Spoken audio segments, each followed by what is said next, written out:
Vete ahora o llamo a la policía, gritó mi hija la tarde de tormenta más intensa que he visto en mi vida. Ivana estaba parada en la puerta de la casa, esa casa que ella creía suya, con el rostro lleno de furia y desprecio. Sus palabras atravesaron el aire mojado como truenos. Yo tenía 61 años y jamás imaginé que llegaría este momento. El momento en que mi propia sangre me arrojaría a la calle como si yo fuera basura. La lluvia caía con tanta fuerza que el agua rebotaba contra el pavimento. Mis ropas volaban por el jardín, empapándose en el barro. Una blusa que yo misma había cosido 20 años atrás quedó tirada junto al rosal. Un vestido que usé en su boda cayó sobre el charco más grande. Mis zapatos, los únicos buenos que tenía, fueron lanzados contra la reja sin ningún cuidado. Pascual, mi yerno, estaba a su lado filmándome con el teléfono. Se reía. Los dos se reían. Como si expulsar a una madre anciana bajo la tormenta fuera el entretenimiento perfecto para una tarde aburrida. Como si mi dolor fuera una broma. Como si mis 61 años de vida no valieran absolutamente nada. Los vecinos comenzaron a salir. Primero fue Hilda, la mujer de enfrente, asomándose por la ventana con los ojos muy abiertos. Después don Tadeo del número 14, parado en su porche con los brazos cruzados. Otros abrieron sus puertas solo un poco, lo suficiente para mirar sin comprometerse. Todos veían. Todos sabían lo que estaba pasando. Y nadie dijo nada. Porque cuando eres una mujer vieja, cuando has perdido tu voz en esta sociedad, la gente asume que algo hiciste mal. Asumen que fuiste una carga. Que molestaste. Que te lo merecías. Esta casa es mía, mamá. Mía. Tú no tienes nada aquí. Nada. Seguía gritando Ivana desde la entrada. Su voz era puro veneno. Cada palabra caía sobre mí como piedras. Pero yo no lloré. No supliqué. No me arrodillé como ella esperaba. Simplemente comencé a recoger mis cosas con la mayor calma que pude reunir, aunque las manos me temblaban tanto que apenas podía sostener nada. El agua me corría por el cabello, por la cara, por el cuello. Mi ropa se pegaba al cuerpo. Sentía el frío hasta los huesos. Metí lo que pude en una bolsa de plástico que encontré tirada junto al portón. Una blusa. Un pantalón. Un suéter que ya no servía para nada porque estaba completamente mojado. Mis zapatos hacían ruido al caminar sobre el cemento empapado. Pascual seguía filmando. Escuché su risa otra vez, esa risa burlona que me perseguiría en mis pesadillas durante semanas. Ivana lo miraba de vez en cuando, buscando su aprobación, sonriendo cuando le devolvía la mirada. Eran un equipo perfecto. Unidos en la crueldad. Unidos en la ingratitud.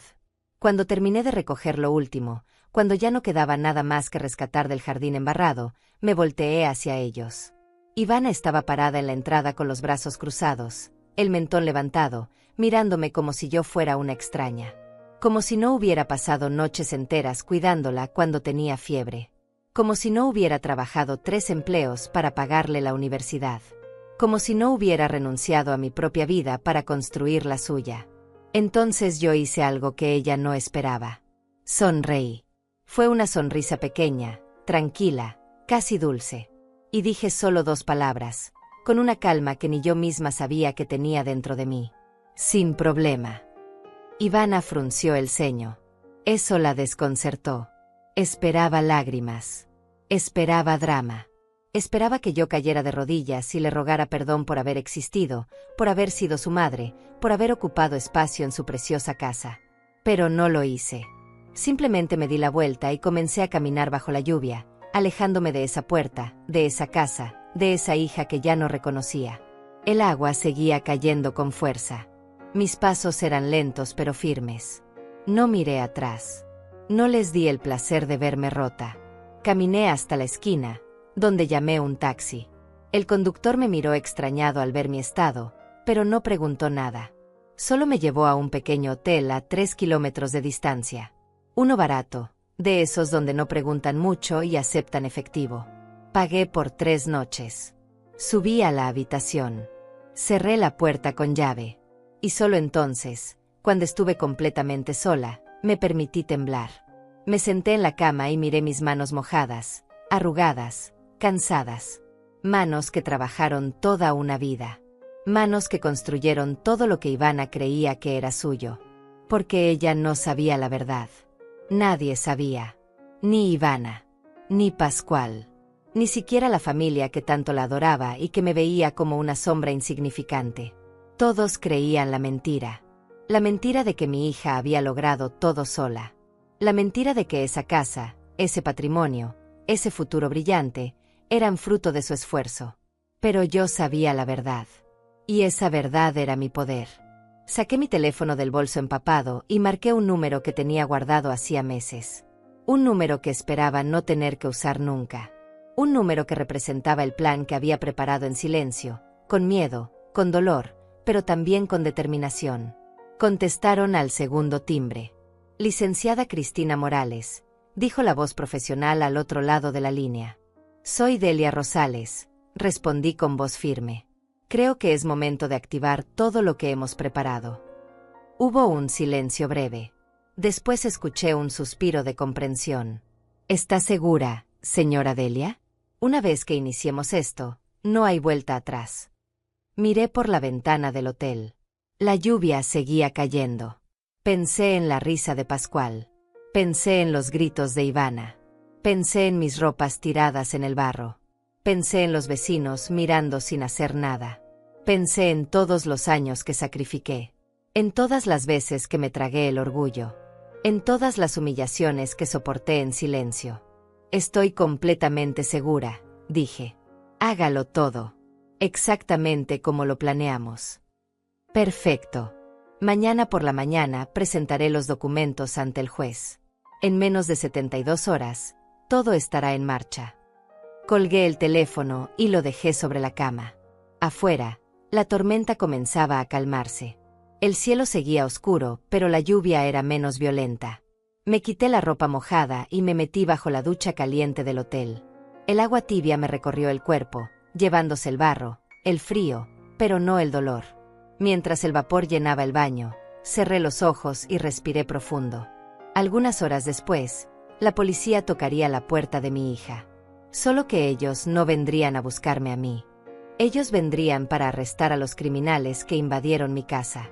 Para entender cómo llegué hasta ese momento, debo regresar 21 años atrás. Al día en que mi mundo se derrumbó por completo y tuve que reconstruirlo con mis propias manos. Yo tenía 40 años cuando Alfredo, mi esposo, murió en un accidente de tránsito. Fue una mañana de martes. Salió temprano al trabajo como siempre y nunca regresó. Un camión lo golpeó en la autopista. Murió instantáneamente, me dijeron los médicos. Como si eso hiciera que doliera menos. Como si saber que no sufrió pudiera llenar el vacío que dejó en mi vida. Ivana tenía 11 años. Era una niña delgada, de ojos grandes y asustados, que lloraba todas las noches preguntando por su papá. Yo dormía en el suelo junto a su cama, sosteniendo su mano, diciéndole que todo estaría bien. Pero la verdad es que ni yo misma lo creía. Alfredo era conductor de autobús.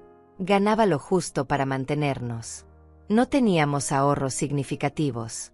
No teníamos propiedades.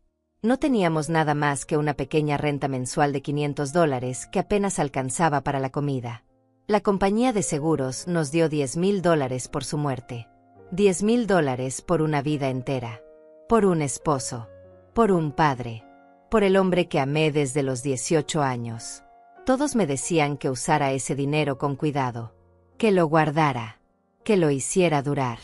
Pero yo sabía que $10,000 no duran nada cuando tienes una hija que criar, una renta que pagar, comida que comprar, ropa que necesitar. Sabía que si no hacía algo diferente, ese dinero desaparecería en menos de un año y quedaríamos en la calle. Así que tomé una decisión. Una decisión que cambiaría todo. Usé $5,000 para comprar una máquina de coser industrial y material para trabajar. Me dediqué a la costura. Trabajaba desde las 5 de la mañana hasta las 11 de la noche, 7 días a la semana. Cosía uniformes escolares, vestidos para fiestas, arreglos de ropa. Cualquier cosa que me pagaran. Mis dedos sangraban del trabajo constante. Mis ojos ardían de la falta de sueño. Pero no paraba. Los otros $5,000 los guardé.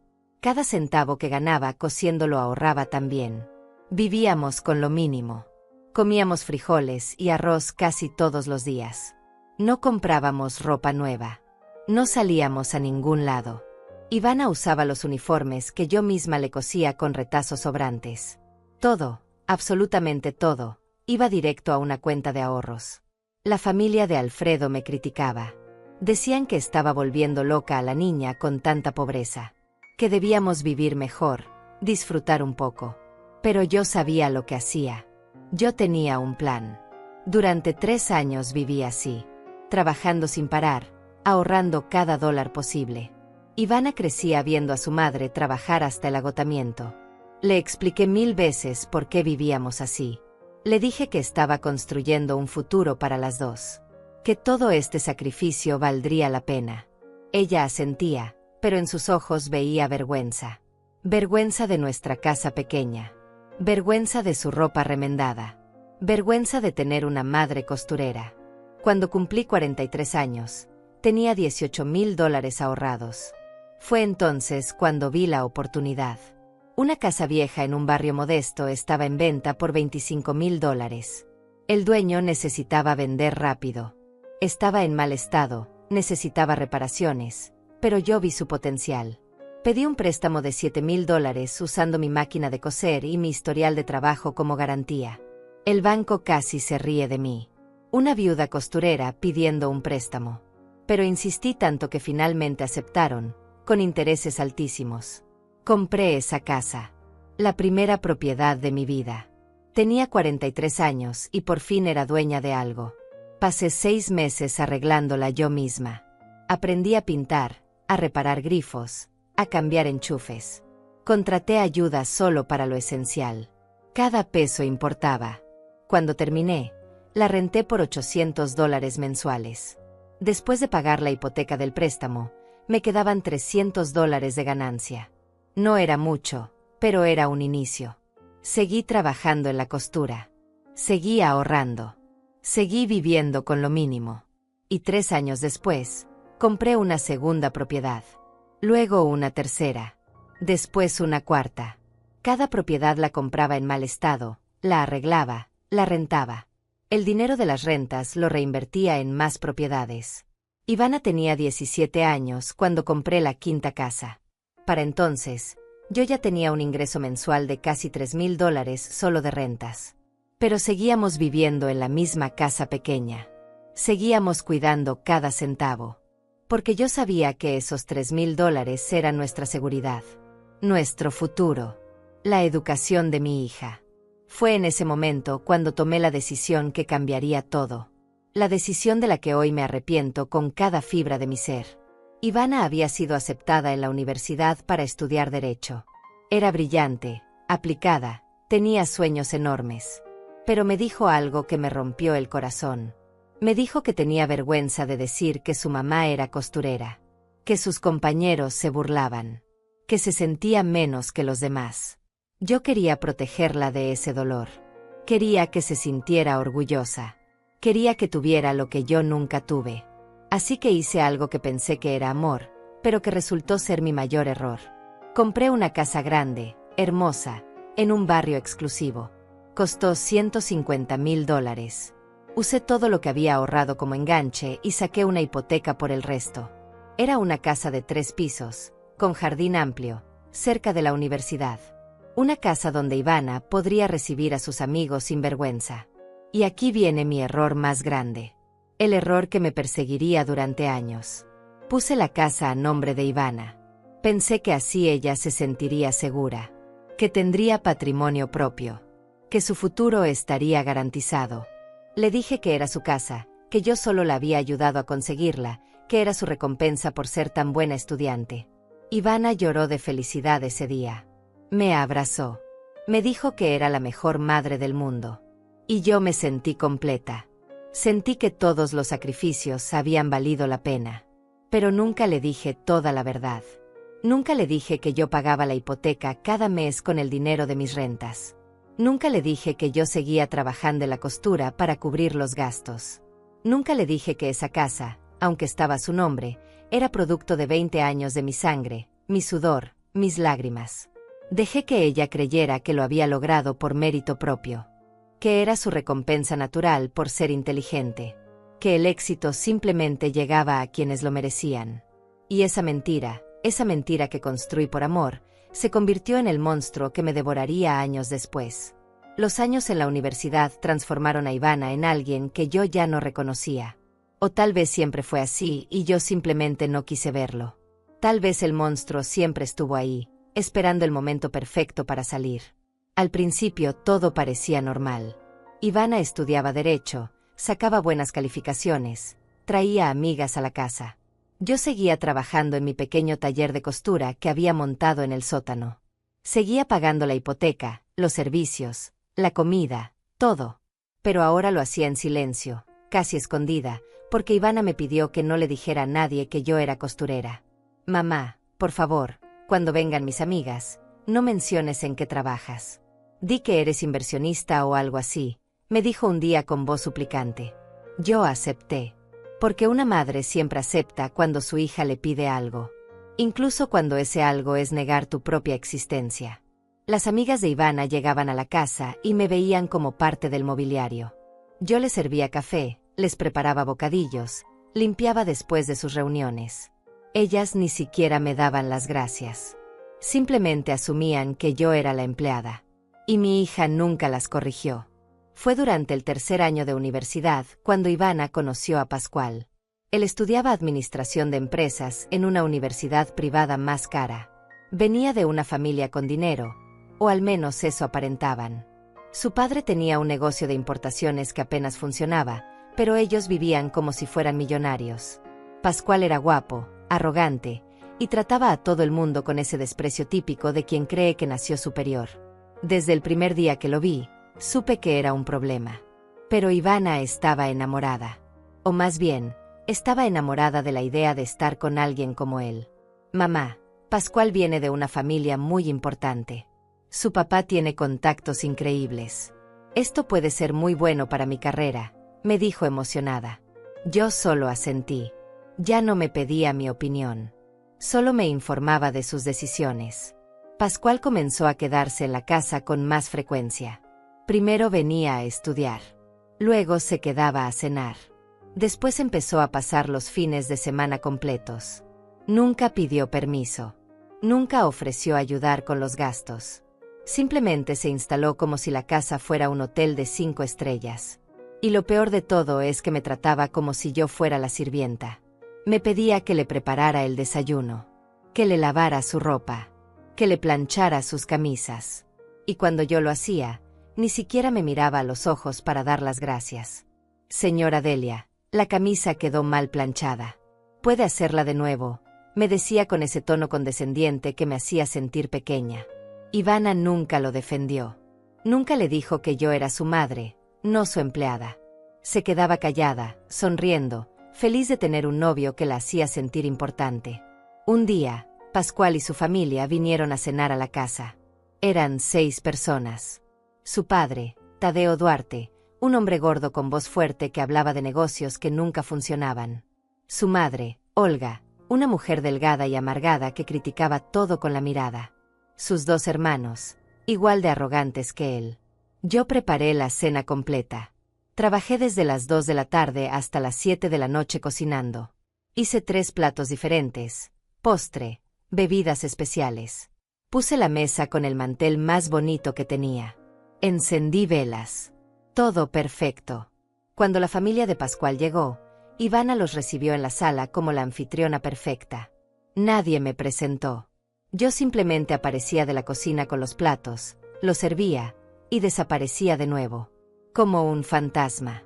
Como alguien que no merecía estar en la misma habitación que ellos. Esta casa es hermosa, Ivana. Debes estar muy orgullosa de haberla conseguido, dijo Olga mientras miraba alrededor con aprobación. Gracias, señora Olga. He trabajado muy duro para tener todo esto, respondió mi hija con una sonrisa radiante. Sentí como algo se rompía dentro de mí. Pero no dije nada. Me tragué las palabras. Me tragué el dolor. Volví a la cocina y lavé los platos mientras ellos reían en el comedor. Después de esa cena, Pascual comenzó a traer a más gente a la casa. Amigos, compañeros de universidad, socios de negocios. La casa se convirtió en su centro de operaciones. Y yo me convertí en la empleada invisible que mantenía todo funcionando. Ivana se graduó de la universidad con honores. La ceremonia fue hermosa. Ella subió al escenario, recibió su título, y todos aplaudieron. La familia de Pascual estaba ahí, en primera fila. Los padres de Alfredo, mis antiguos suegros, también fueron. Pero yo estuve sentada hasta atrás, sola, en la última fila del auditorio. Porque Ivana me dijo que no había suficientes boletos para todos y que era mejor que yo me quedara en un lugar discreto para no causar problemas.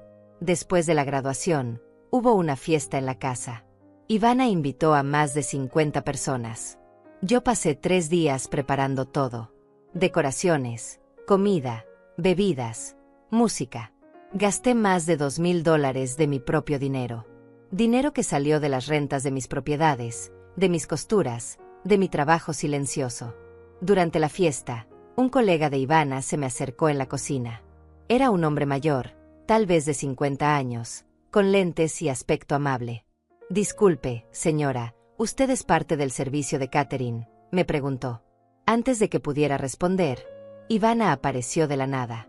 «Sí, ella es parte del personal. Mamá, ¿puedes traer más hielo, por favor?». Me llamó mamá delante de él, pero en el mismo tono que usarías para darle una orden a un empleado. El hombre me miró con lástima y se alejó. Yo fui por el hielo con lágrimas en los ojos que no me permití derramar. 6 meses después de graduarse, Ivana consiguió trabajo en un bufete de abogados importante. Ganaba $3,000 al mes. Un buen sueldo para alguien recién graduado. Pero nunca ofreció ayudar con los gastos de la casa. Nunca preguntó cómo estaba yo económicamente. Simplemente asumió que todo estaba cubierto por arte de magia. Pascual también consiguió un trabajo, aunque él cambiaba de empleo cada 6 meses porque siempre tenía problemas con sus jefes. Según él, nadie reconocía su talento. Según él, el mundo estaba lleno de incompetentes que no sabían trabajar. Según él, merecía estar en la cima sin esforzarse. Pero a pesar de trabajar, ninguno de los dos aportaba un solo centavo a la casa. Yo seguía pagando la hipoteca de $4,000 mensuales. Seguía pagando los servicios que sumaban otros $1,000. Seguía comprando la comida, los productos de limpieza, todo. Ellos solo vivían. Disfrutaban. Gastaban su dinero en ropa cara, restaurantes elegantes, viajes de fin de semana.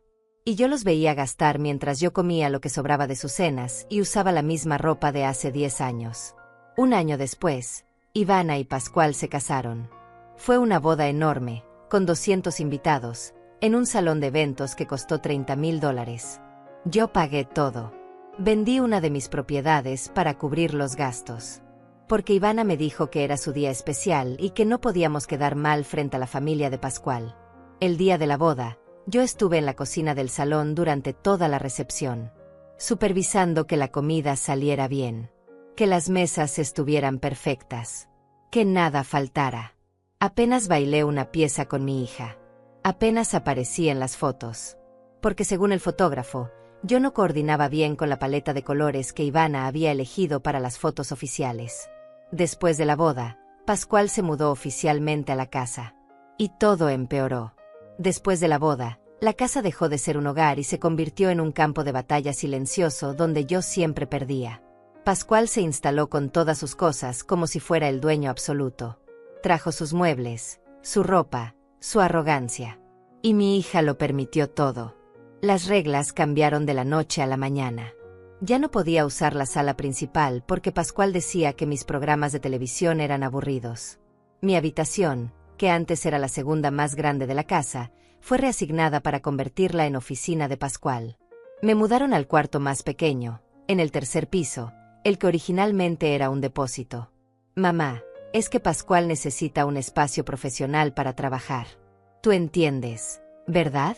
Además, no necesitas tanto espacio.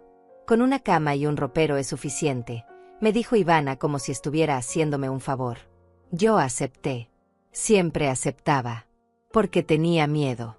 Miedo de que si protestaba, mi hija me echara de su vida para siempre. Miedo de quedarme completamente sola. Miedo de admitir que había criado a alguien incapaz de amarme. Pero lo que ellos no sabían, Lo que nadie sabía era que yo había guardado algo. Algo que había protegido durante todos estos años con un cuidado casi obsesivo. Algo que ahora, viendo cómo me trataban, comenzaba a sentirse como mi única salvación. Los documentos.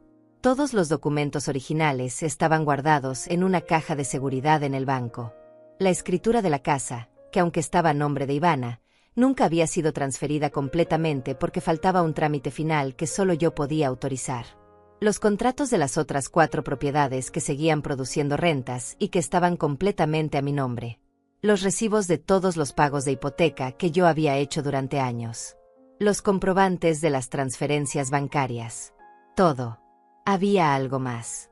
Algo que ni siquiera Ivana recordaba. Cuando ella cumplió 21 años, yo le pedí que firmara un documento. Le dije que era un trámite legal para proteger la casa de cualquier problema fiscal. Ella firmó sin leer, confiando en mí.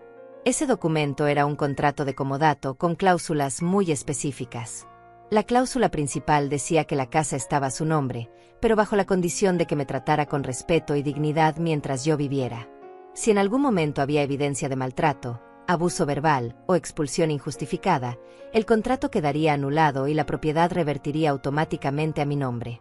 Mi abogada, Cristina Morales, me había ayudado a redactarlo años atrás cuando comencé a sospechar que algo no estaba bien. Durante los últimos 6 meses, desde que Pascual se mudó oficialmente, yo había documentado todo. Cada insulto, cada humillación, cada momento de desprecio. Grabaciones de audio en mi teléfono. Fotografías de mensajes ofensivos. Videos cortos tomados desde ángulos discretos. Un diario detallado con fechas, horas, testigos. Cristina me había aconsejado que reuniera evidencia sólida antes de actuar. Señora Delia, en casos de abuso familiar, especialmente cuando involucran propiedades, necesitamos pruebas irrefutables. Documentos legales no son suficientes. Necesitamos demostrar el maltrato, me había dicho. Y yo seguí su consejo al pie de la letra. La vida en esa casa se volvió insoportable. Pascual había tomado control total de las finanzas del hogar, aunque era yo quien pagaba todo.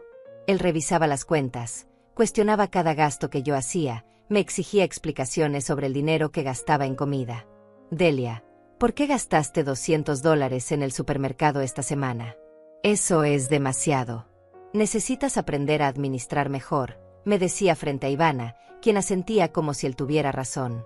Lo que ellos no sabían era que esos $200 eran míos. Salían de mi cuenta, de mi trabajo, de mis propiedades.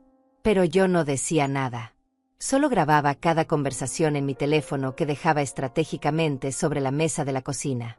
Un día, Pascual organizó una reunión de negocios en la casa. Invitó a 5 socios potenciales para presentarles un proyecto. Me ordenó que preparara café y bocadillos para todos. Yo obedecí. Preparé una bandeja hermosa con galletas caseras, café recién hecho, frutas. Cuando entré a la sala para servirles, Pascual me presentó. Ella es Delia, vive con nosotros. Nos ayuda con las labores de la casa, dijo sin mirarme. Uno de los hombres, un señor mayor de traje gris, me miró confundido. Es su empleada doméstica. Algo así, respondió Pascual con una sonrisa. Ivana tiene buen corazón y le da techo a gente que lo necesita. Sentí como la humillación me quemaba por dentro. Pero sonreí, serví el café, y regresé a la cocina. Una vez ahí, revisé mi teléfono. La grabadora había capturado todo perfectamente. Las humillaciones se volvieron públicas. Ivana comenzó a invitar a la familia extendida con más frecuencia. Sus tíos, mis antiguos cuñados, venían a visitarla y la llenaban de elogios. Ivana, esta casa es preciosa. Eres tan exitosa, tan inteligente. Tu padre estaría tan orgulloso, le decía mi cuñada Mariana cada vez que venía. Nadie mencionaba mi nombre. Nadie preguntaba por mí. Yo simplemente aparecía para servir la comida y desaparecía después. Como un espíritu. Como alguien que no existía realmente. Pero yo seguía documentando. Seguía guardando evidencias. Seguía reuniéndome en secreto con Cristina cada 2 semanas en un café alejado de la casa. Señora Delia, esto es suficiente para presentar el caso. Tenemos más que suficiente evidencia de maltrato psicológico y abuso emocional. Podemos activar la cláusula del contrato ahora mismo, me dijo Cristina en nuestra última reunión antes de la tormenta. Todavía no, respondí. Necesito estar completamente segura. Necesito que ellos muestren quiénes son realmente frente a más testigos. Cristina asintió, aunque vi preocupación en sus ojos. Solo tenga cuidado. Este tipo de situaciones pueden escalar rápidamente. Ella tenía razón. Las cosas escalaron. 2 meses antes de la tormenta, Pascual me llamó a la sala. Ivana estaba sentada junto a él en el sofá. Ambos tenían expresiones serias. Delia, necesitamos hablar, comenzó Pascual con ese tono que usaba cuando quería sonar importante. Me senté frente a ellos, con las manos sobre mi regazo. Ivana y yo hemos estado pensando. Esta casa es muy grande y los gastos son altos. Necesitamos optimizar recursos, continuó. Sentí un nudo en el estómago. Sabía a dónde iba esto. Hemos decidido que es momento de vender una de las propiedades que están a tu nombre. Las rentas que recibes podrían convertirse en capital líquido que podríamos invertir mejor, dijo mirándome fijamente. ¿Cuáles propiedades?, pregunté, aunque sabía perfectamente a qué se refería. Las 4 casas que rentas. Creemos que sería mejor venderlas y poner ese dinero en un fondo de inversión que yo puedo manejar. Así todos ganamos, explicó con una sonrisa que no llegaba a sus ojos. Esas propiedades son mi sustento. Son mi jubilación, respondí con voz tranquila. Mamá, no seas egoísta. Estamos tratando de ayudarte. Pascual entiende de finanzas mucho mejor que tú. Confía en nosotros, intervino Ivana. Necesito pensarlo, dije levantándome. No hay mucho que pensar, Delia. Es lo mejor para todos. Mañana traeremos los papeles para que firmes, concluyó Pascual. Esa noche llamé a Cristina y le conté todo. Bajo ninguna circunstancia firme nada, señora Delia. Esto es un intento claro de despojo patrimonial. Si firma, perderá todo lo que construyó durante años, me advirtió con firmeza. Al día siguiente, Pascual llegó con documentos, papeles oficiales, contratos de venta, poderes notariales. Todo listo para que yo firmara. Solo necesitamos tu firma aquí, aquí y aquí, dijo señalando las líneas. No voy a firmar, respondí con calma. El rostro de Pascual cambió completamente. La máscara de amabilidad cayó. ¿Cómo que no vas a firmar? No voy a vender mis propiedades. Delia, no seas ridícula. Esas propiedades no te sirven de nada.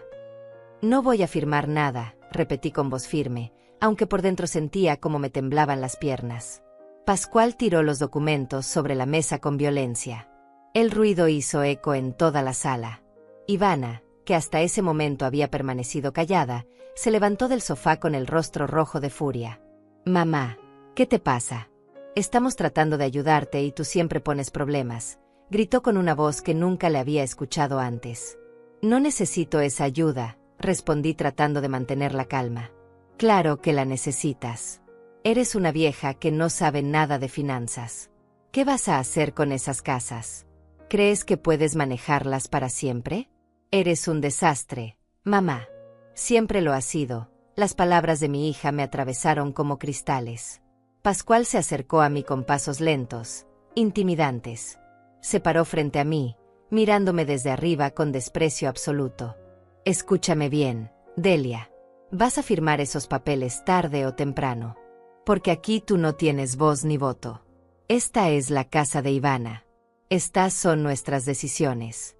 Y tú solo eres alguien que vive aquí por caridad. Su aliento llegaba hasta mi cara. Pascual, por favor. Intenté retroceder, pero mi espalda chocó contra la pared. Por favor, nada. Estoy cansado de tu actitud.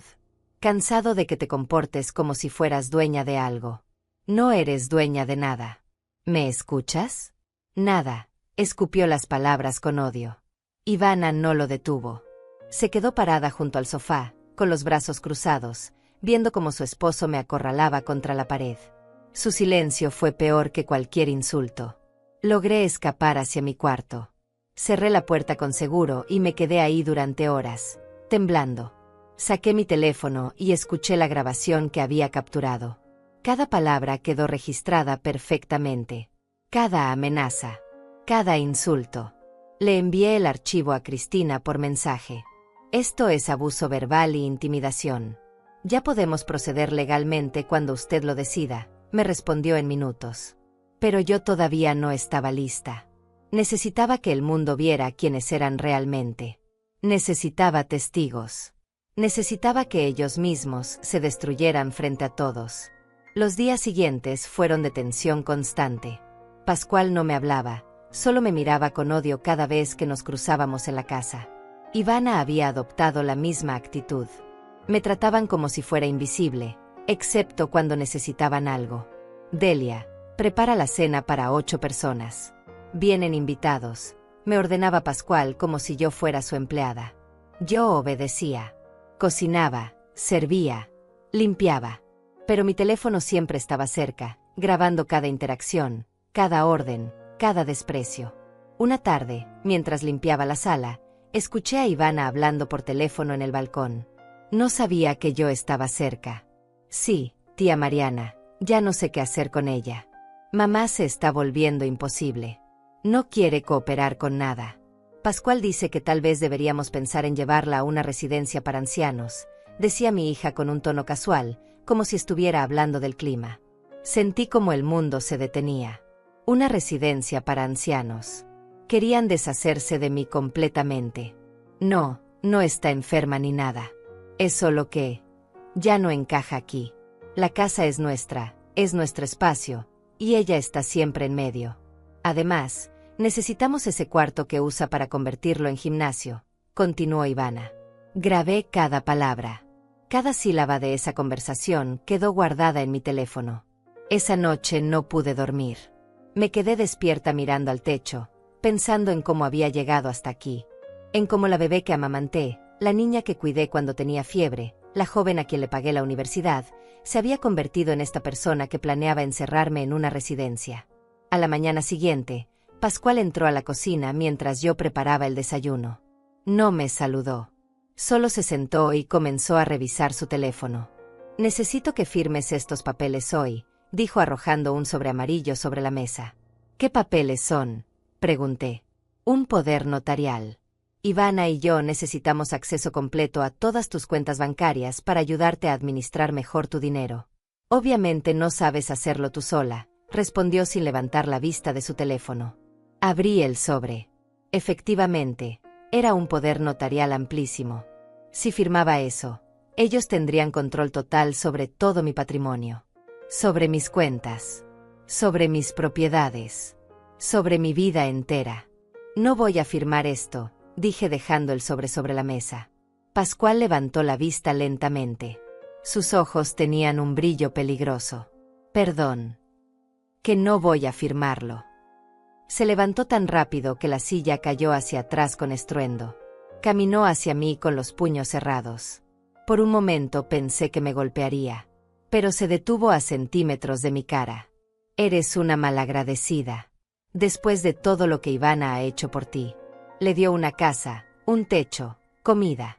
Y así le pagas. Eres una ingrata de lo peor. Su voz temblaba de rabia. Esta casa no es de Ivana. Las palabras salieron de mi boca antes de que pudiera detenerlas. Hubo un silencio terrible. Pascual me miró como si hubiera dicho la blasfemia más grande del mundo. ¿Qué dijiste? Nada. Olvídalo.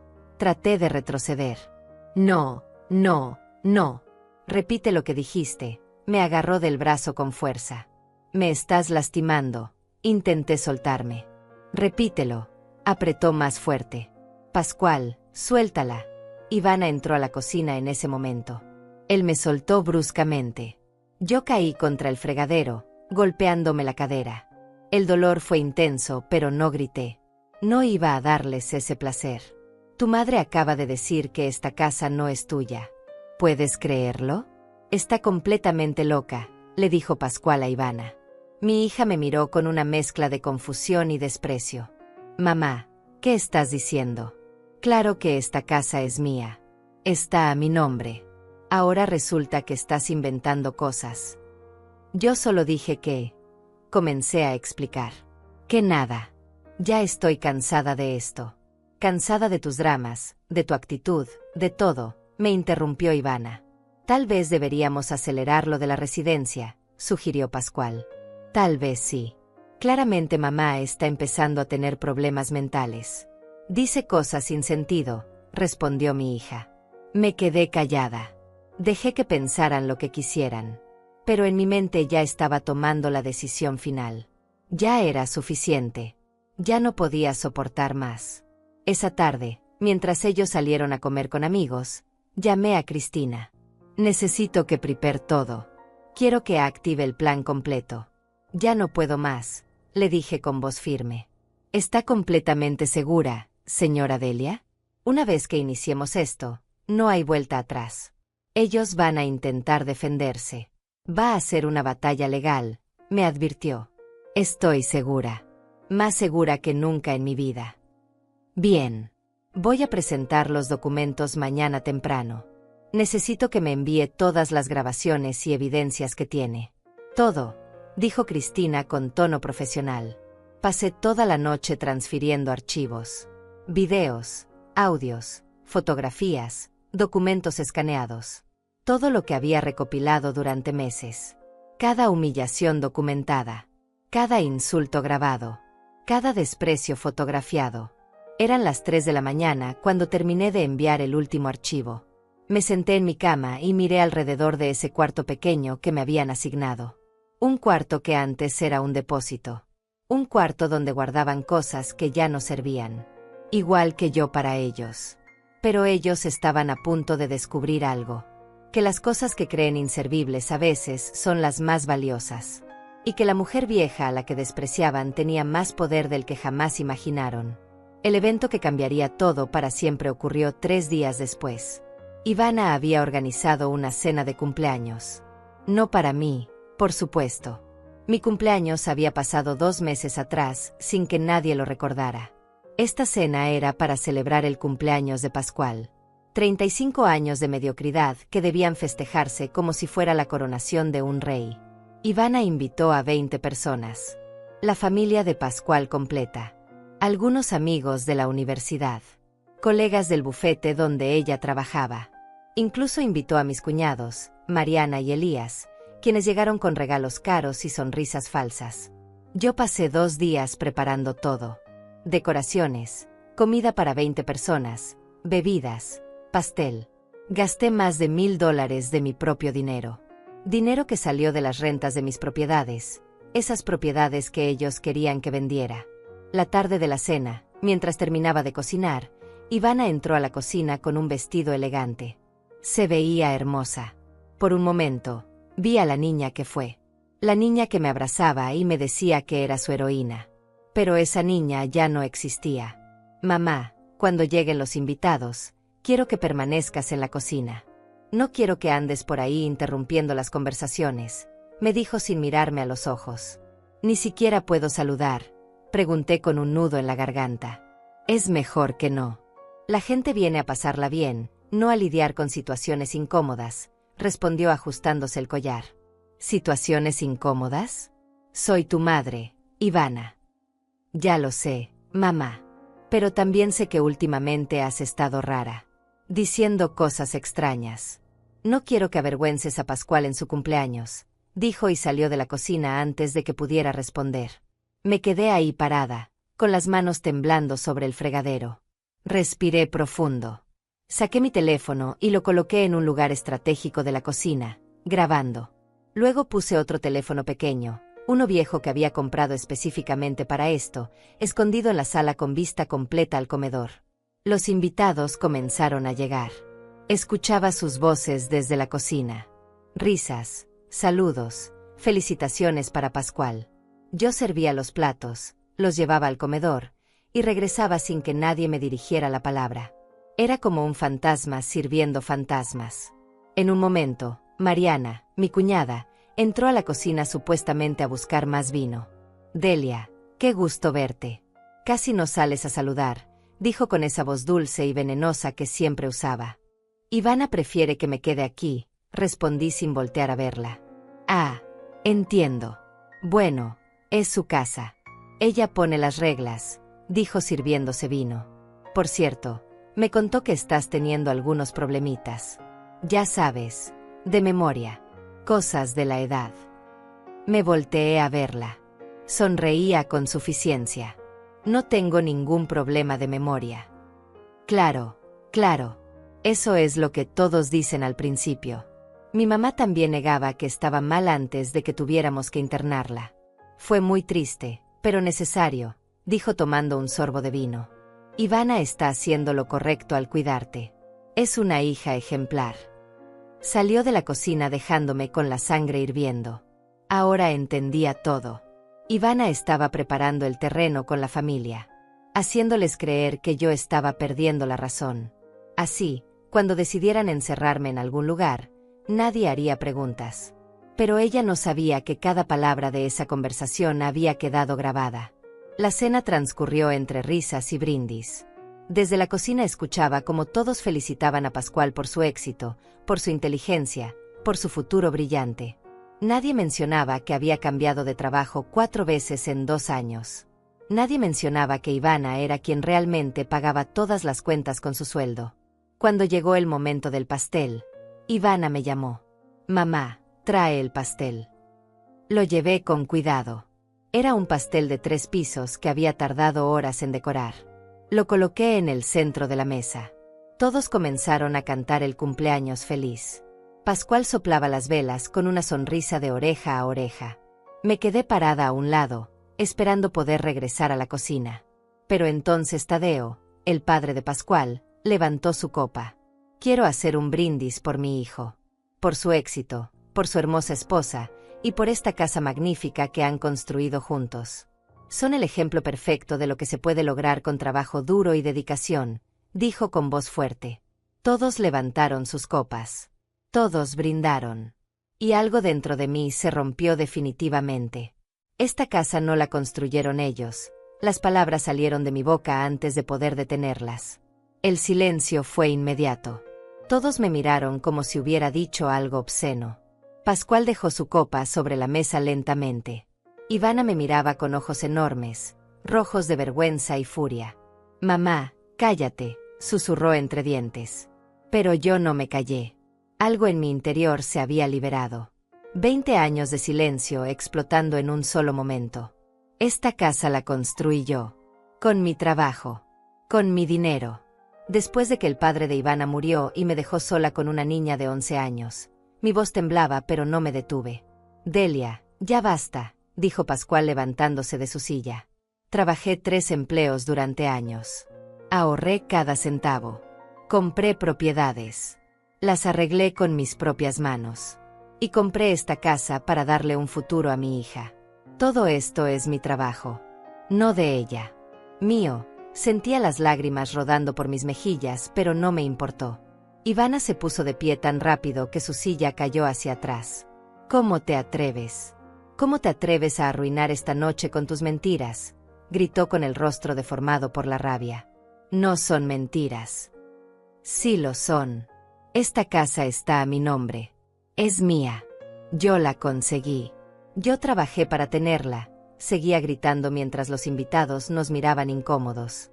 La pusiste a tu nombre porque yo te lo di. Pero yo la pagué.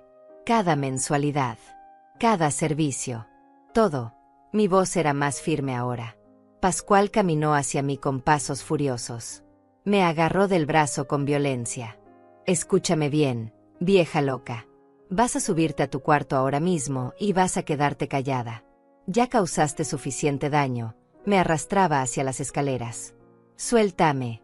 Intenté zafarme. Pascual, sácala de aquí. No quiero verla más, gritó Ivana. Algunos invitados comenzaban a murmurar. Mariana se levantó como si fuera a intervenir, pero Elías la detuvo. Don Tadeo miraba la escena con una sonrisa cruel, disfrutando del espectáculo. Pascual me arrastró hasta la puerta principal. Abrió la puerta de un golpe. Afuera había comenzado a llover. Una tormenta se aproximaba, el cielo estaba oscuro y el viento soplaba con fuerza. Vete ahora o llamo a la policía, gritó Ivana desde el comedor. Ivana, por favor, supliqué. Que te vayas. No quiero verte más aquí. Esta casa es mía. ¿Entiendes? Mía. Tú no tienes nada. Nada. Su voz era pura histeria. Pascual subió corriendo a mi cuarto. Escuché ruidos, cajones abriéndose, cosas siendo tiradas. Bajó con mis pocas pertenencias en sus brazos. Mi ropa, mis zapatos, algunos objetos personales. Todo lo arrojó por la puerta hacia el jardín donde la lluvia comenzaba a caer con más fuerza. No, por favor. Está lloviendo, grité. Pero él no se detuvo. Siguió subiendo y bajando, vaciando mi cuarto completo. Cada prenda de ropa terminaba en el barro. Mis zapatos, mis suéteres, las pocas fotografías que conservaba. Todo destruyéndose bajo la lluvia que ahora caía con violencia. Los vecinos comenzaron a salir. Hilda, la señora de enfrente, estaba en su ventana con las manos en la boca. Don Tadeo del número 14 grababa todo con su teléfono desde su porche. Otros vecinos abrían sus puertas, miraban, pero nadie hacía nada. Los invitados de la cena salieron también, atraídos por el escándalo.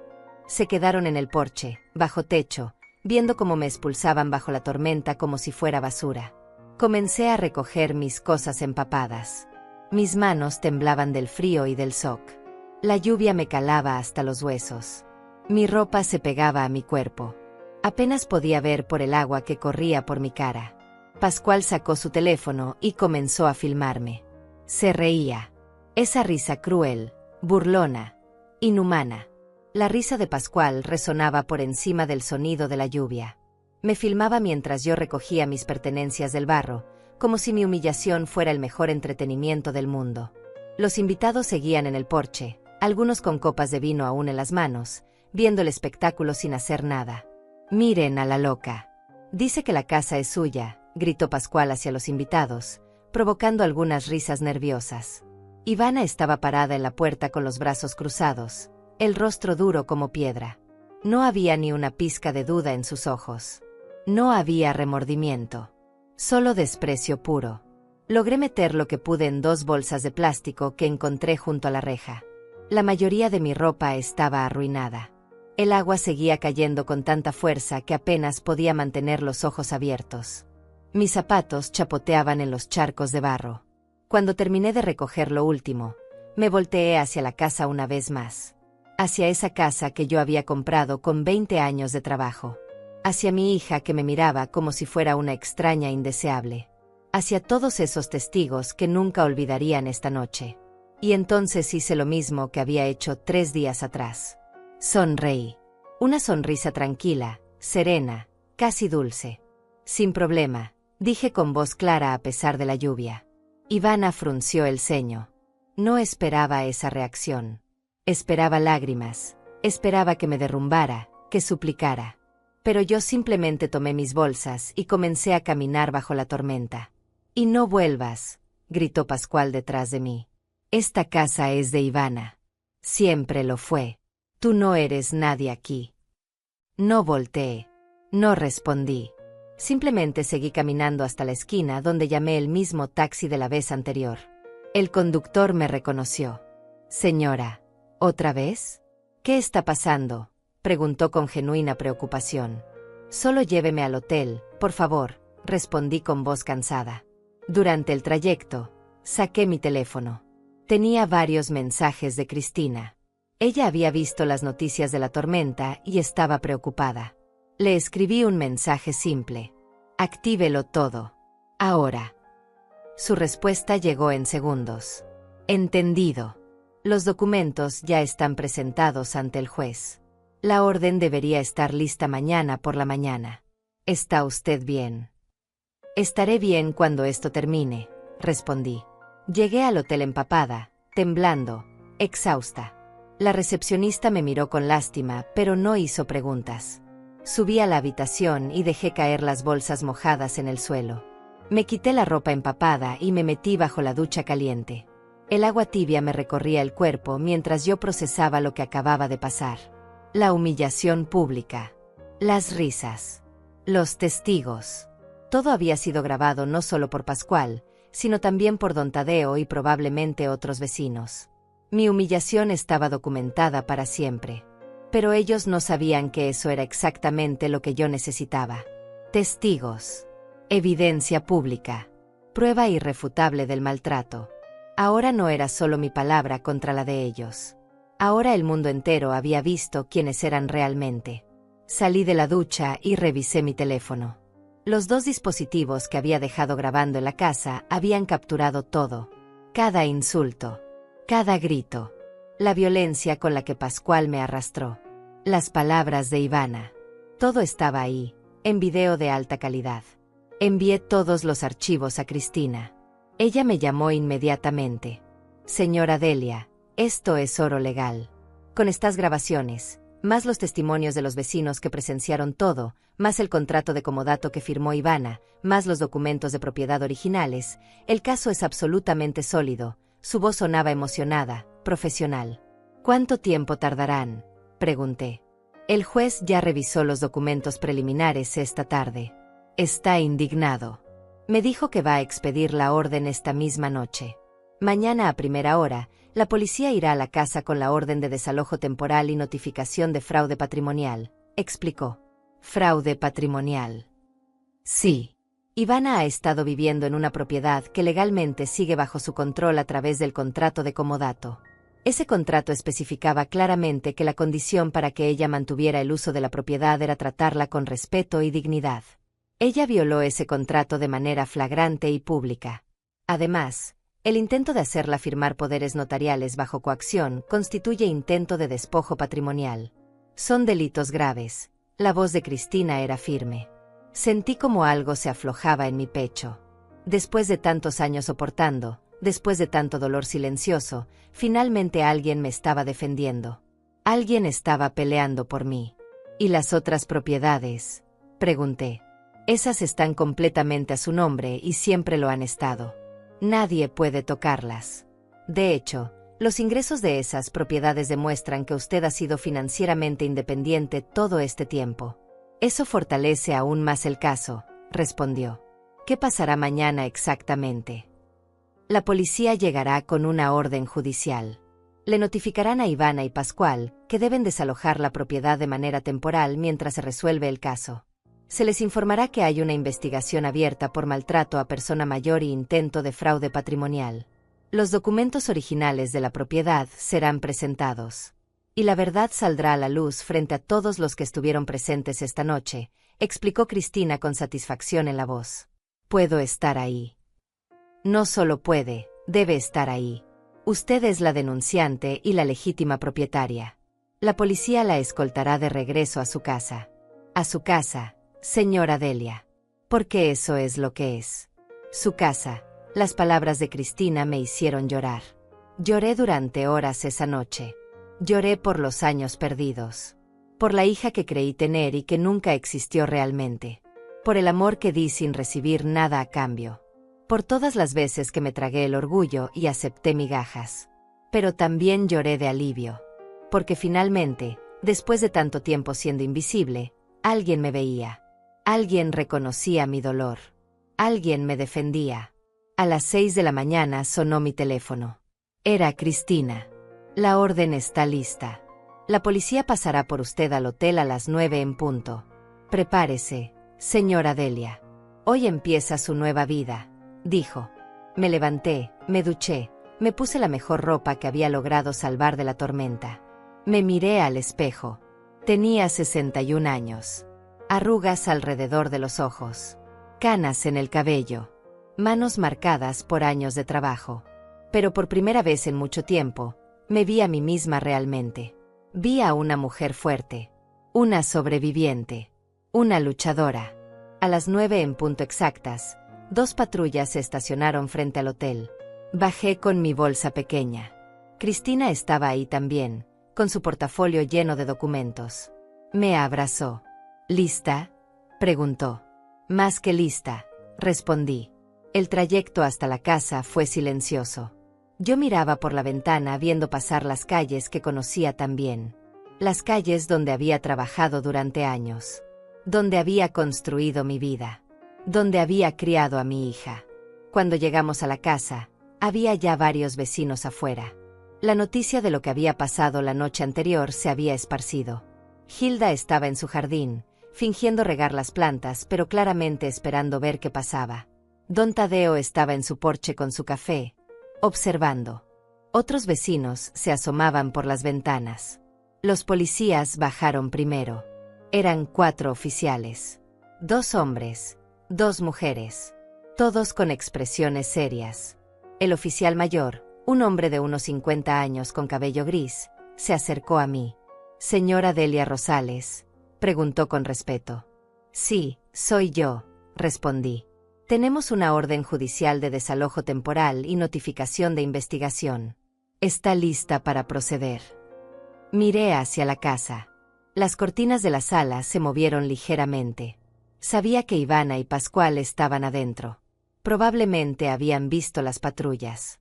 Probablemente estaban aterrorizados preguntándose qué estaba pasando. «Estoy lista», dije con voz firme. Los 4 oficiales caminaron hacia la puerta principal. Cristina y yo lo seguimos. El oficial tocó la puerta con fuerza.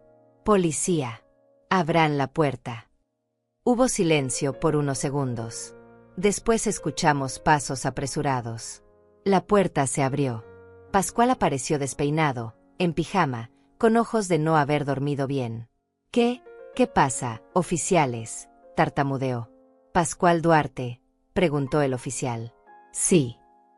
«¿E Ivana Rosales?». «Está adentro». «¿Qué está pasando?». «Tenemos una orden judicial». «Permítanos entrar», dijo el oficial empujando la puerta suavemente pero con autoridad. Entraron. Yo entré detrás de ellos. Ivana estaba en las escaleras, también en pijama, con el rostro pálido. Cuando me vio, sus ojos se abrieron enormes. «Mamá, ¿qué haces aquí?». «¿Qué es todo esto?». La voz de Ivana sonaba aguda, nerviosa, casi infantil. No respondí. Dejé que los oficiales hablaran. Dejé que la ley hiciera su trabajo. El oficial mayor sacó unos documentos de un sobremanila y comenzó a leer con voz clara y autoritaria. «Ivana Rosales y Pascual Duarte, tenemos una orden judicial expedida por el juez Márquez del Tribunal Civil. Se les notifica que existe una investigación abierta en su contra por maltrato a persona mayor, intento de despojo patrimonial y violación de contrato de comodato». La voz del oficial resonaba por toda la casa. «¿Qué?». «No, tiene que haber un error». Pascual intentó acercarse, pero otro oficial lo detuvo con un gesto. «No hay ningún error. Esta propiedad, ubicada en Avenida Los Pinos número 243, está registrada bajo un contrato de comodato a nombre de Ivana Rosales, pero con cláusulas específicas de uso condicionado. La propietaria legal y titular original es la señora Delia Rosales», continuó el oficial. Ivana se agarró del barandal de las escaleras. Su rostro pasó del pálido al rojo intenso. «Eso no puede ser. Esta casa es mía. Está a mi nombre. Yo tengo los papeles». Su voz comenzaba a quebrarse. Cristina dio un paso adelante, abrió su portafolio y sacó varios documentos. «Tiene papeles de un contrato de comodato que firmó hace 7 años. Un contrato que le permitía vivir en esta propiedad bajo condiciones específicas de respeto y dignidad hacia la señora Delia Rosales. Violó ese contrato de manera flagrante. Tenemos evidencia en video de la expulsión violenta que usted y su esposo ejecutaron anoche bajo la tormenta». La voz de Cristina era profesional, fría, demoledora. «Eso es mentira. Ella estaba causando problemas. Estaba diciendo locuras frente a nuestros invitados», gritó Pascual. «¿Locuras? ¿Decir la verdad es una locura?», preguntó Cristina sacando más documentos. «Tenemos los registros bancarios de los últimos 20 años. Cada pago de hipoteca de esta casa fue hecho por la señora Delia desde su cuenta personal. Cada servicio, cada reparación, cada gasto. Todo pagado por ella». «No, eso no puede ser». Ivana bajó las escaleras tambaleándose. «Yo pagaba mi parte. Yo trabajaba». «Trabajaba, sí. Pero su salario lo gastaba en usted misma. En su ropa, sus viajes, sus restaurantes. Nunca aportó un solo centavo a esta casa». Cristina colocó estados de cuenta sobre la mesa de la sala. «Aquí están las pruebas. 20 años de transferencias bancarias desde las cuentas de la señora Delia. Pascual se acercó a la mesa y comenzó a revisar los documentos con manos temblorosas. Podía ver cómo su rostro cambiaba conforme leía. La arrogancia se convertía en confusión. La confusión en shock. El shock en pánico. Además, continuó el oficial, tenemos múltiples grabaciones de audio y video donde ustedes dos amenazan, insultan y coaccionan a la señora Delia para que firme documentos de cesión de sus otras propiedades. Eso constituye intento de fraude patrimonial. ¿Grabaciones? ¿Qué grabaciones?, preguntó Ivana con voz débil. Cristina sacó su tablet y reprodujo uno de los videos. Era la escena en la cocina donde Pascual me acorralaba contra la pared, gritándome que no era dueña de nada. El audio era perfectamente claro. Escúchame bien, Delia. Vas a firmar esos papeles tarde o temprano. Porque aquí tú no tienes voz ni voto. Esta es la casa de Ivana. Estas son nuestras decisiones. Y tú solo eres alguien que vive aquí por caridad. La voz de Pascual saliendo de la tablet sonaba aún más cruel y despiadada. Ivana se llevó las manos a la boca. Las lágrimas comenzaron a rodar por sus mejillas. Tenemos 17 grabaciones similares, dijo Cristina apagando el video. Todas con amenazas, coacciones e insultos. Y tenemos el video de anoche, filmado por múltiples testigos, donde expulsaron a la señora Delia bajo una tormenta, arrojando sus pertenencias al barro, riéndose de su sufrimiento. Para ese momento, más vecinos se habían acercado a la puerta abierta.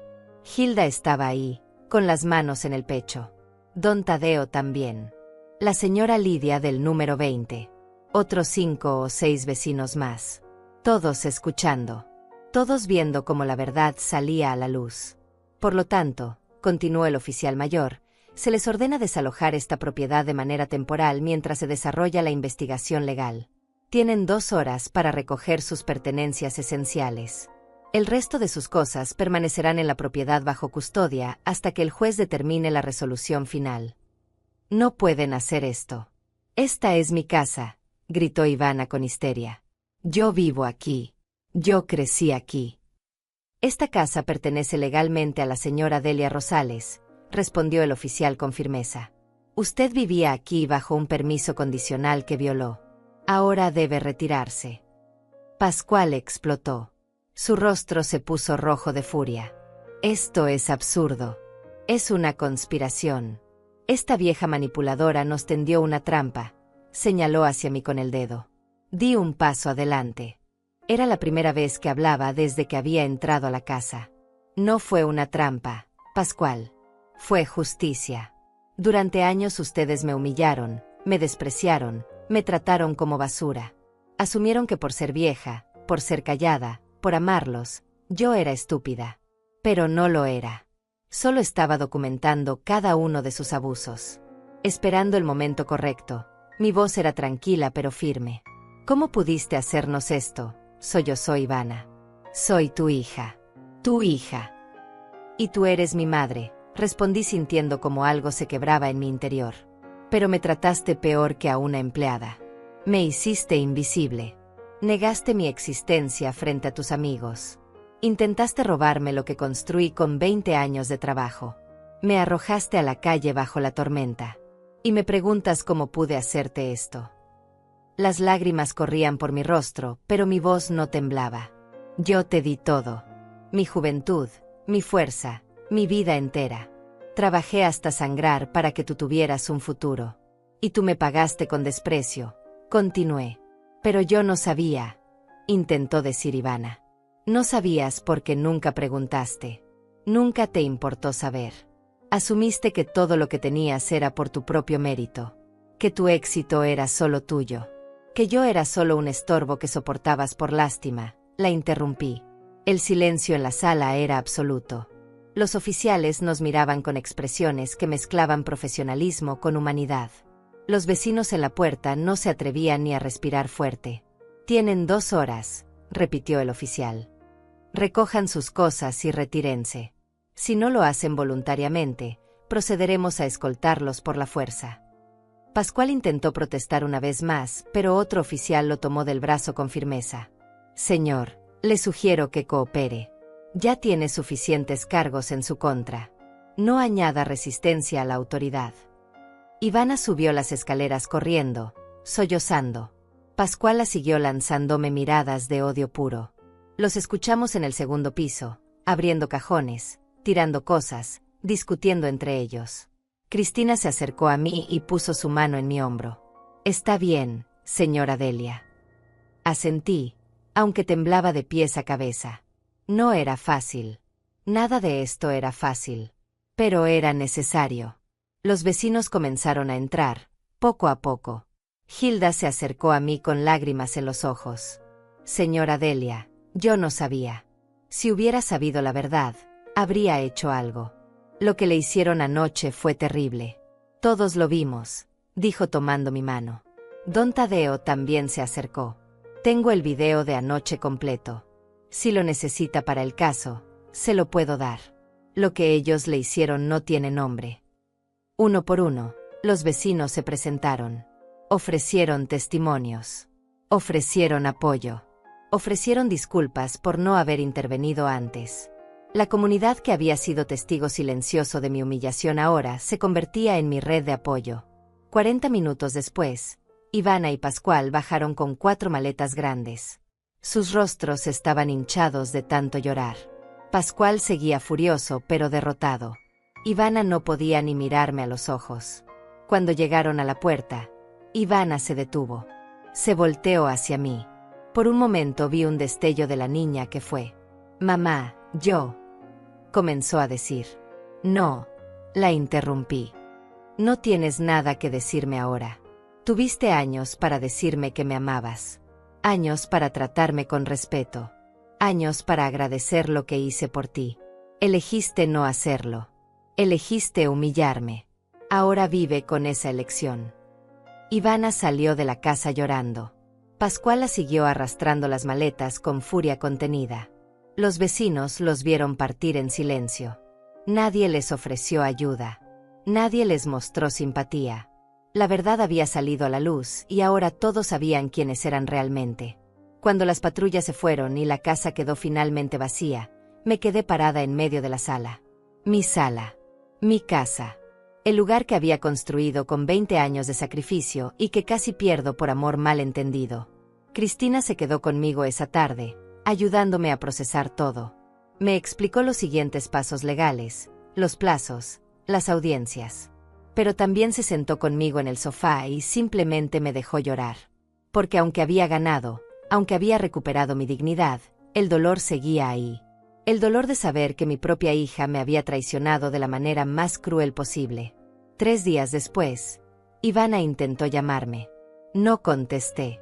Me envió mensajes. Los borré sin leer. Pascual intentó acercarse a la casa, pero los oficiales que custodiaban temporalmente la propiedad lo alejaron. Estaban desesperados. Habían perdido todo en cuestión de horas. Una semana después, recibí una llamada de Mariana, mi cuñada. Su voz sonaba distinta. Humilde. Arrepentida. Delia, necesito pedirte perdón. Ivana nos mintió a todos. Nos hizo creer que tú estabas perdiendo la razón, que la casa era de ella, que tú vivías de su caridad. No sabíamos la verdad. Si lo hubiéramos sabido, sollozaba del otro lado de la línea. ¿Habrían hecho algo diferente?, pregunté con voz cansada. Hubo un silencio largo. No lo sé. Pero debí haber preguntado. Debí haber investigado. Lo siento, respondió. Acepté sus disculpas, pero no las olvidé. El daño estaba hecho. La familia que debió protegerme me había abandonado porque era más fácil creerle a la joven exitosa que a la vieja invisible. 2 semanas después, se llevó a cabo la audiencia judicial. El juez Márquez revisó toda la evidencia. Los videos, las grabaciones, los documentos financieros, los testimonios de los vecinos. Su veredicto fue claro y contundente. La casa volvía completamente a mi nombre. El contrato de comodato quedaba anulado por violación de sus cláusulas. Ivana y Pascual debían pagar una indemnización de $50,000 por daños emocionales y maltrato. Además, se les prohibía acercarse a mí por un periodo de 2 años. Pero lo más importante, lo que realmente cambió todo, fue lo que el juez dijo al final de la audiencia. Este caso representa una de las injusticias más dolorosas que he visto en mi carrera. Una madre que sacrificó su vida entera por su hija, solo para ser desechada como basura cuando ya no era conveniente. La señora Delia Rosales no solo tiene derecho a recuperar su propiedad, tiene derecho a recuperar su dignidad. Y este tribunal se la devuelve oficialmente el día de hoy. Sus palabras resonaron en toda la sala. Ivana no asistió a la audiencia. Envió a un abogado que intentó negociar, pero no había nada que negociar. Los hechos eran irrefutables. Pascual sí estuvo presente, sentado al fondo de la sala, con el rostro descompuesto. Cuando el juez leyó el veredicto, salió corriendo sin decir palabra. Después de la audiencia, Cristina y yo fuimos a un café pequeño cerca del tribunal. Ordenamos té caliente y nos sentamos junto a la ventana. «¿Qué piensa hacer ahora, señora Delia?», me preguntó. Había pensado mucho en esa pregunta durante las últimas semanas. Había pasado noches enteras despierta, reflexionando sobre mi vida, sobre las decisiones que tomé, sobre el futuro que me quedaba. «Voy a hacer algo bueno con todo esto», respondí finalmente. Y eso fue exactamente lo que hice. Usando el dinero de las rentas de mis propiedades, más la indemnización que Ivana y Pascual tuvieron que pagarme, creé un proyecto que había estado gestándose en mi mente durante años. Una fundación para mujeres mayores en situación de vulnerabilidad. Convertí 2 de mis propiedades en hogares temporales para mujeres de más de 60 años que habían sido abandonadas o maltratadas por sus familias. Les ofrecía techo, comida, apoyo legal y, sobre todo, dignidad. Un lugar donde pudieran reconstruirse sin ser juzgadas, sin ser invisibles. La primera mujer en llegar fue Olga, una señora de 67 años que había sido expulsada por su hijo después de vender su casa para pagarle la universidad. Su historia era dolorosamente similar a la mía. Lloró durante horas el día que llegó. No podía creer que alguien la estuviera ayudando sin pedir nada a cambio. «¿Por qué hace esto por mí?», me preguntó entre lágrimas. «Porque sé lo que se siente ser invisible. Y nadie merece sentirse así», respondí abrazándola. En 6 meses, había ayudado a 12 mujeres. Cada una con su propia historia de traición familiar, de abuso, de abandono. Cada una buscando recuperar la dignidad que les habían robado. Y yo estaba ahí para ayudarlas, porque finalmente había encontrado mi propósito. La casa grande, la que había causado tanto dolor, la mantuve. Pero ya no vivía sola en ella. Contraté a Hilda, mi vecina, como administradora del proyecto. Don Tadeo se ofreció como voluntario para hacer reparaciones. Otros vecinos donaban comida, ropa, tiempo. La comunidad que había sido testigo de mi humillación ahora era parte de mi redención. Ivana intentó contactarme varias veces durante ese primer año. Cartas largas pidiendo perdón. Mensajes de voz llorando. Incluso intentó presentarse en la casa una vez, pero el oficial de seguridad que había contratado no la dejó pasar. Pascual, por otro lado, desapareció. Según escuché, se divorciaron 3 meses después del juicio. Él la culpaba a ella por todo. Ella lo culpaba a él. La verdad es que ambos eran igualmente responsables. Un día, exactamente 1 año después de aquella tormenta, recibí una carta certificada. Era de Ivana. No la abrí de inmediato. La dejé sobre la mesa durante 2 días, mirándola, preguntándome si quería saber lo que decía. Finalmente la abrí. Era diferente a las otras cartas. No había súplicas ni excusas. Solo palabras honestas y dolorosas. «Mamá, sé que no merezco tu perdón. Sé que lo que te hice no tiene justificación. He pasado este año en terapia, tratando de entender cómo me convertí en la persona que fui. ¿Cómo pude ser tan cruel con la mujer que me dio todo?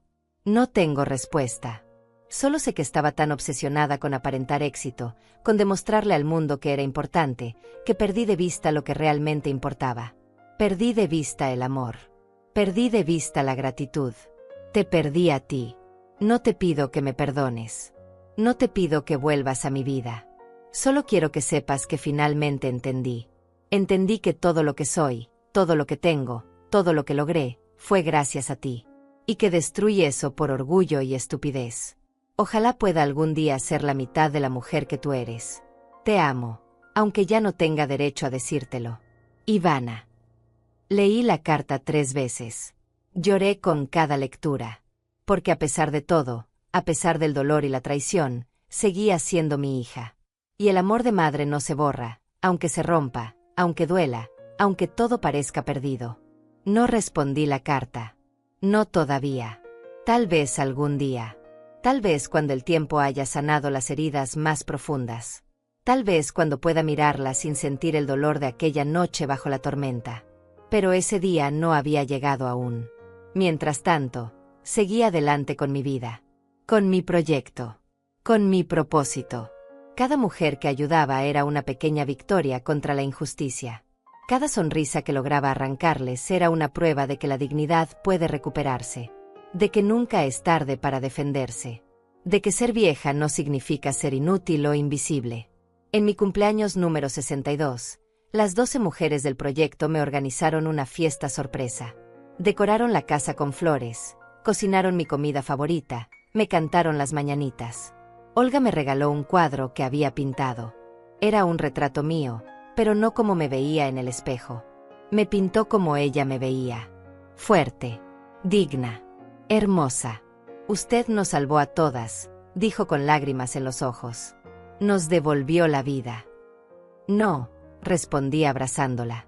Ustedes me salvaron a mí. Me demostraron que todavía hay bondad en este mundo. Que todavía vale la pena luchar.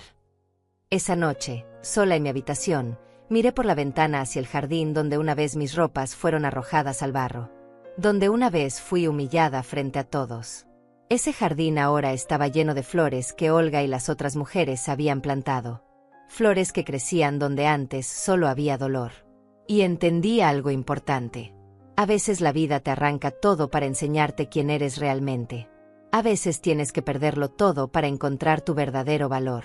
A veces la tormenta más violenta es necesaria para limpiar el camino hacia tu verdadera vida. Yo era Delia Rosales. Tenía 62 años. Era madre, aunque mi hija me hubiera traicionado.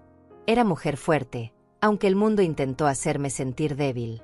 Era propietaria, inversionista, luchadora, sobreviviente. Pero sobre todo, era digna. Y esa dignidad nadie, absolutamente nadie, podría quitármela nunca más. Si estás leyendo esto y te sientes invisible, si tu familia te desprecia, si creen que por ser mayor ya no vales nada, quiero que sepas algo. Tienes poder. Más poder del que crees. No dejes que nadie te quite tu dignidad. No dejes que nadie te haga sentir que no mereces respeto. Porque lo mereces. Lo mereces todo. Y si necesitas ayuda, búscala. Documenta los abusos. Guarda las pruebas. Encuentra a personas que te defiendan. La justicia existe. La dignidad puede recuperarse. Y nunca, nunca es demasiado tarde para defender lo que es tuyo. Esta es mi historia. La historia de cómo mi hija tiró mi ropa bajo la lluvia hasta descubrir que la casa en realidad nunca fue de ella. Fue mía. Siempre fue mía. Y ahora, finalmente, el mundo entero lo sabe.